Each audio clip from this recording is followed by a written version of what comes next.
বৌমা, কত রান্না পড়ে আছে, ওদিকে মেয়ে জামাই সব এলো বলে। মা, একটা কথা বলার ছিল। বাবা বলছিল আজ আপনার ছেলেকে নিয়ে যদি একবার ঘুরে আসি ও বাড়ি থেকে। তুমি না থাকলে ওদের যত্নার্থী কে করবে? আমি সমস্ত রান্না করে গুছিয়ে দিয়েই যাব।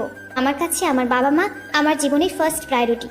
তারা তাদের অর্থ এবং শ্রম দুটোই আমার পেছনে দিয়েছে বলেই আমি এত বড় হয়েছি। এখন আমার সময় হয়েছে তাদের কিছু ফিরিয়ে দেবার। সন্তান হিসেবে এটা আমার কর্তব্য। আর এবাড়ির বউ হিসেবে যে কর্তব্যগুলো আছে সেগুলো, ওই তো একটা ছোট্ট স্কুলে বাচ্চাদের পড়াও। আমার ছেলের অগাধ টাকা দেখে গলায় ঝুলে পড়েছো। অনি, বাবা তুই আমাকে বৃদ্ধাশ্রমে রেখে আয়। কি? তুমি মাকে কি বলেছো রাত্রি? ক্ষমা চাও, এক্ষুনি আমার মায়ের কাছে ক্ষমা চাও। তোমার জন্য আজ আমার মায়ের চোখে জল এসেছে। আমি কোনো ভুল করিনি, তাই সরিও বলবো না। বাড়ি থেকে বেরিয়ে যাওয়ার কথা যখন উঠেছে তখন আমি বেরিয়ে যাচ্ছি। আপনি কেন যাবেন? এই বিনা মাইনের কাজের মেয়েকে যদি দরকার হয় ডেকে পাঠিও। আজ বরং আসি।